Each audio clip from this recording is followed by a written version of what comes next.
Now, amid continuing Israeli strikes on Gaza, Israel's Prime Minister Benjamin Netanyahu has said that his country is preparing for a ground invasion. World leaders are making desperate attempts to stop this escalation. French President Emmanuel Macron has warned that an Israeli ground invasion would be an error. Macron said that an incursion into Gaza will harm civilians.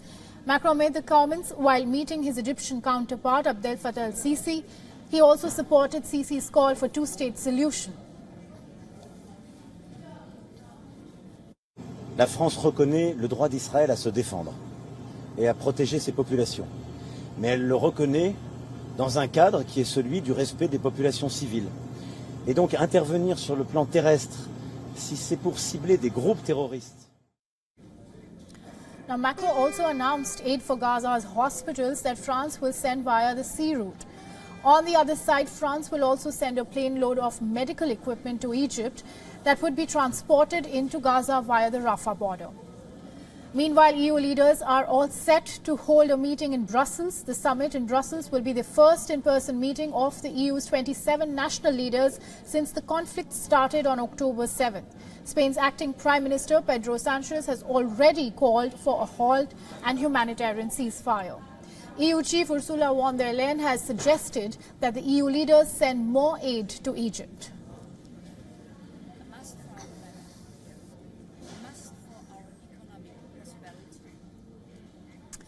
Now, for more on this, we are being joined by Scott Lucas, Professor of International Politics at University College Dublin. He joins us live from Birmingham. Thank you for joining, Professor. I'd like to begin my first question, where Israel's Prime Minister Benjamin Netanyahu has said that his country is preparing for a ground invasion on one hand, and Macron says that a ground invasion would be an error. Now, how is Europe at large looking at Israel's aggressive position? Well, we've actually been waiting for this ground offensive for about 12 days. And not just Europe, but much of the international community has been telling the Israeli leadership, especially behind closed doors, that a ground offensive, as well as the indiscriminate bombing of the civilians in Gaza, is not the way to proceed. That if you want to get some distance between people in Gaza and Hamas after Hamas's mass murders inside Israel, you need to do it by isolating Hamas, by using political and economic measures, by bringing in, for example, the Arab states to isolate Hamas, and you will actually not achieve that with intensive military action. In fact, you'll achieve the opposite. You'll have world opinion turning against Israel. Now, those calls, including by Mr. Macron yesterday, have delayed the Israeli ground offensive. What we have is Israeli Prime Minister Netanyahu again beating his chest and saying, don't worry, we're going in soon.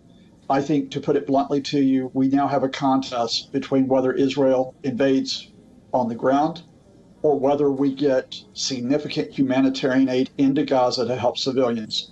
You cannot have both. And I want to talk about the summit in Brussels that will be actually the first in-person meeting of the EU's 27 national leaders since the conflict started on October 7th. What, in your opinion, are going to be some key issues in focus during this discussion?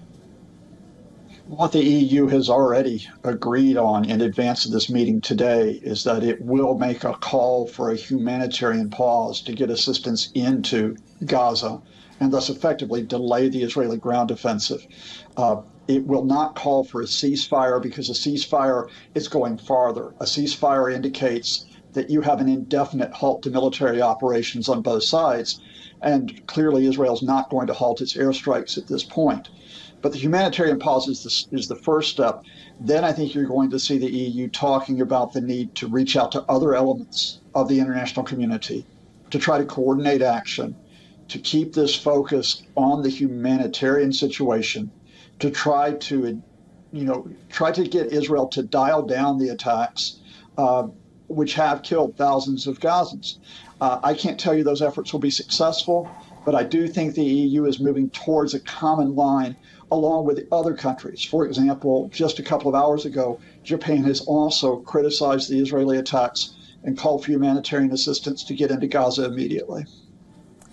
Talking about humanitarian pause, firstly, I have two sort of questions related to this. Firstly, is that is this actually the middle way between on one hand, Israel's right to defend itself, and on the other, the others calling for ceasefire? Is the humanitarian pause actually going to serve the purpose?